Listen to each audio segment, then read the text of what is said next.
이건 굉장히 중요한 부분이에요. 여기서 마음이라는 것과 신을 분리해서 이야기를 해야 합니다. 책에서 구루라고 표현되어지는 존재들은 깨달음을 얻어 그 깨달음의 길로 제자들이 이끄는 스승을 구루라고 합니다. 이 구루라고 하는 사람들은 대부분 인도에 계시는 스승들을 표현하고 있습니다. 이분들은 신을 깨닫기 위한 명상을 주로 하시는 분들이 대부분일 거예요. 이분들 같은 경우 신을 이야기합니다. 근데 이분들이 말하는 신과 마음을 구분할 수 있어야 합니다.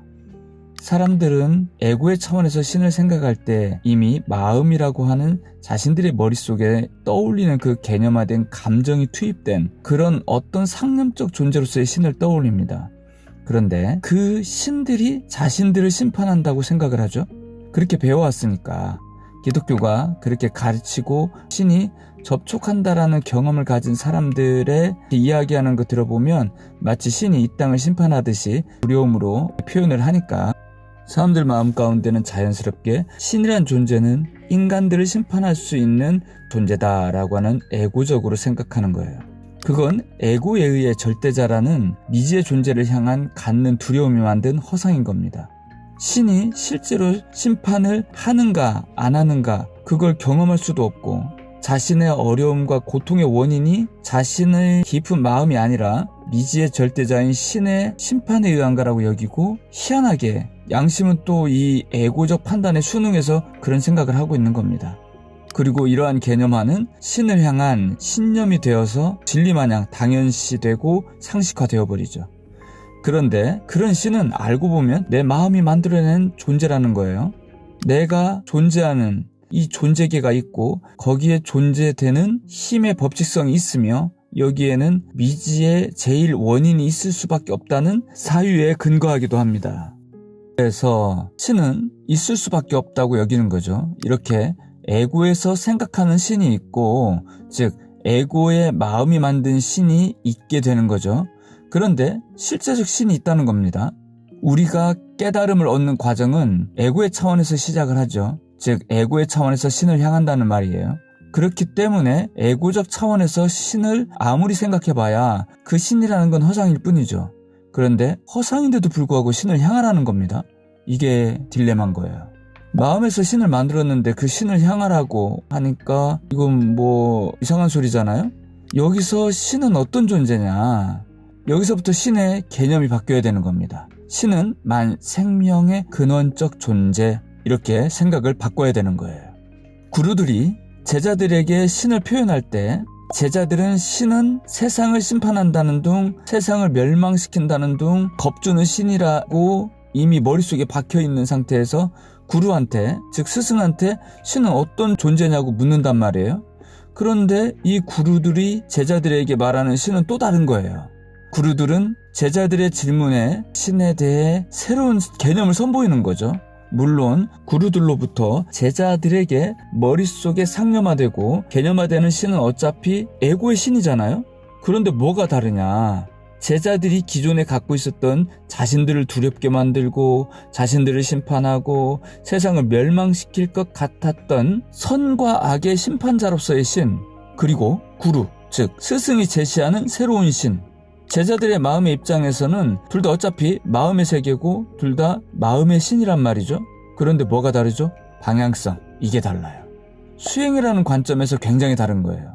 제자들이 생각하는 심판자라고 하는 신을 생각해보면 여기에는 수행하는 나와 나를 심판하는 신 사이에 어떠한 방향이라는 개념이 형성되어 있지 않아요. 수행에는 근원을 향한다라는 개념이 있는데 그런 개념이 없는 거예요. 여기에는 그냥 마음이 만들어낸 환상, 그 이상 이하도 아니에요. 그런데 구루가 이야기하는 신은 전혀 다릅니다. 구루는 신에게 근원이라고 하는 개념을 설정하는 거예요. 근원이라고 하는 건 방향성의 개념이에요. 내가 있고 내가 도달해야 될, 깨달아야 할 목적지를 설정해 주는 겁니다. 근원이라고 하는 방향성. 그 근원을 어디에서 찾을 거냐? 밖일까요? 나의 내면일까요? 바로 존재의 근원이죠. 존재의 근원이라는 건 사실 안과 밖에 없죠. 그런데 근원에 대한 이해를 가지려면 외부적 존재의 근원을 향한다는 것보다는 나의 근원을 향한다는 것이 보다 명징한 이해를 갖게 만들어줘요. 외부적 존재, 관찰되어지는 존재의 근원을 찾아가는 그런 노력들은 학자들이 이미 하고 있습니다. 과학, 인문학, 의학 등등등 관찰되어지는 현상의 근원을 찾아가는 노력들을 이분들이 하고 있죠. 그런데 수행자는 눈에 보여지는 것의 근원을 찾는 것이 아니라 눈에 보여지는 것을 두고 이러이러한 생각을 하게 만드는 나의 마음이라고 하는 내적 작용성의 근원을 찾아가는 겁니다. 근원을 찾는다라고 했을 때 나의 근원을 찾는다라는 것이 수행자가 가져야 될 마음의 방향성이 되는 거예요. 여기에서 신이라는 개념도 마찬가지예요. 신이라는 개념도 밖으로 환상적으로 떠올리는 또한 존재적 개념이 아니라 신을 나의 내적 근원의 개념으로 받아들이는 겁니다. 나라는 생명의 근원, 바로 신을 그렇게 스승 구루로부터 재설정하는 교육을 받는 겁니다.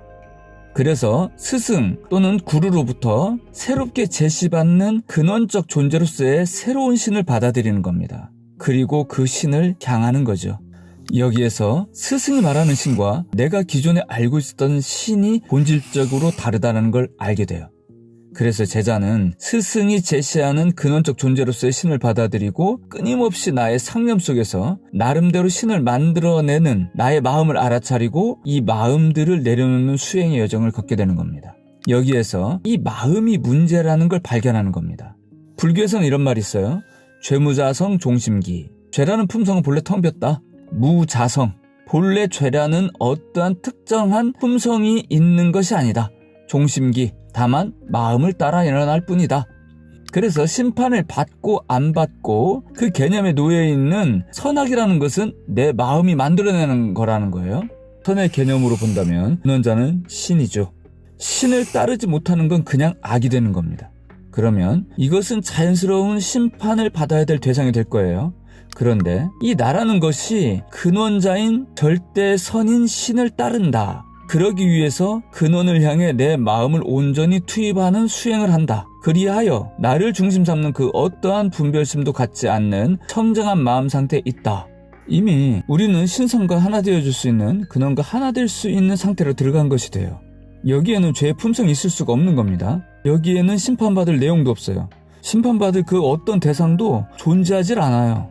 과연 우리가 기존에 생각했던 인간의 마음을 심판하는 신이 존재할까요? 신이 근원자라면 이 모든 존재계는 근원의 나타남이 되는 거죠. 그 나타난 그 존재 속에 나라는 마음이 있는 거예요. 이 마음이 나름대로 살아가는 거죠. 거기에는 스스로의 기준을 세워놓고 선과 악을 만들고 그 선을 따르고자 하고 또 그 기준에서 벗어난 세계를 악이라고 하고 또 그 속에서 살아가는 걸 또 고통이라고 여겨요. 그러나 이건 어디까지나 자신의 마음이 만들어낸 허구, 환상의 세계인 거예요. 근원과 아무런 상관도 없습니다. 그러므로 근원자인 신은 이런 세계에 함께할 수 있을까요? 그건 있을 수가 없는 얘기죠. 이 세계는 허망한 세계예요. 그냥 환상의 세계인 겁니다. 인간의 마음이 만들어낸 세계인 거예요. 그러므로 근원자인 신께서는 존재하지도 않는 이 세상을 심판한다라는 것은 말이 좀 안 맞습니다. 그런데 좀 전에 뭐라고 했죠? 나타났다고 그랬죠? 신이 나타났다고 그랬어요. 나타났다고 했을 때 온전히 나타난 존재가 있을 거예요. 온전히 근원적 신의 품성과 사랑과 지혜와 원력을 깨달아서 이 땅의 성인으로 살아가는 그런 존재들, 그런 깨달으신 분들, 또 그런 어떤 원력으로 살아가시는 분들, 그런 분들은 몸으로 나타난 신이 될 겁니다. 그걸 깨달았을 때 그걸 자각했으니까 스스로 신이라는 것을 자각했단 말이에요. 그런 분들 입장에서는 인간들의 세계를 보았을 때 인간들의 세계를 사랑한다라고 하면 그 인간들을 향한 가르침을 펼칠 겁니다. 너희의 가슴에 깃든 근원적 품성을 깨달아라. 너희의 가슴에 깃들어 있는 그 아름다운 생명의 그 모습을 꽃피워내라. 뭐 이런 식으로 이야기를 해줄 겁니다. 그 어느 누군가가 그 가르침을 받아들이게 되는 그 순간 그는 이미 심판받은 것이 돼요. 어떤 심판일까요? 스승의 가르침을 받고 그것이 옳다라고 느끼고 또 수행을 결정해서 자기 내면에 깃든 신성을 꽃피우려고 하는 그 순간 지금까지 본인이 살아왔던 모든 세계는 허망하다라는 것을 보게 되고 그 세계를 텅 비우고 그 세계는 존재하지도 않고 다시는 그런 세계를 살아가지도 않는 삶의 변화를 경험하게 될 겁니다. 그러니까 심판이 돼버린 거죠. 삶이 심판이 이미 돼버린 거예요. 심판의 의미가 뭐죠? 심판의 목적이 뭘까요? 신이 이 땅을 심판한다? 신의 이 땅을 향한 뜻이 있다는 겁니다. 그런데 신이 원하는 바대로 인간이 살지를 않아요? 그래서 신이 심판을 해. 심판의 목적은 신이 원하는 대로 살게 하는 게 목적이잖아요. 그렇죠? 이게 맞잖아요. 깨달은 분, 스승의 말씀을 들어. 그래서 내가 깨달은 신의 말씀을 듣고 그대로 살아가. 그거 이미 심판받은 거 아닌가요? 이게 진짜 심판입니다. 그래서 우리 근원에 깃든 신을 자각하는 것. 그 신을 자각할 수 있도록 나를 사랑하시며 다가오는 스승의 말씀을 받아들이는 것. 그로 말미암아 내 안의 신성을 자각하는 것. 그 자체만으로 이미 심판입니다. 그게 진짜 심판인 거죠. 세상이 멸망한다는 둥 이런 이야기는 그냥 애고적 표현인 겁니다. 진실한 심판의 의미가 아니에요. 그건 마음의 세계에서 일어나는 그런 환상인 겁니다. 실제적 심판은 내가 지금까지 살아온 삶이 사라져버려야 돼요. 애고의 삶, 나를 중심 삼은 허망한 삶, 신성을 드러내지 못하고 자기 욕망 속에서 무언가의 헛된 망념을 쫓아가는 그런 삶을 끝내고 진실한 나의 생명력을 온전히 꽃피우며 또한 그 생명력을 서로 주고받을 수 있는 온전한 신성적 소통의 삶을 만들어가는 것. 그렇다면 애고가 만드는 근원적 생명의 소통과는 무관한 허상의 삶을 정리하고 진실한 삶을 꽃피워내는 것이 진짜 심판 아닐까요? 그러므로 부르들이 그렇게 말하는 것은 진실한 겁니다. 신은 너희를 심판하지 않는다. 너희의 마음이 신을 그렇게 만들어냈고 너희들 스스로가 신을 착각하고 오해하고 있다. 그건 너희의 마음 세계인 것이고 그러나 너희의 근원이신 신을 따라라. 그러면 진실한 심판을 맛보게 될 것이다. 그 심판이란 너희의 허망한 삶을 종결시키고 가슴에 깃든 대생명력을 꽃피워내는 삶을 말하는 것일 겁니다. 그야말로 천지개벽이죠. 새로운 삶, 진실한 삶의 시작. 이것이 심판의 진실한 의미일 겁니다. 그런 뜻으로 그런 표현들이 있다고 보면 될 것 같습니다. 마음 공부에 도움이 되셨다면 좋아요, 구독, 알림 설정 그리고 많은 공유 부탁드립니다. 감사합니다.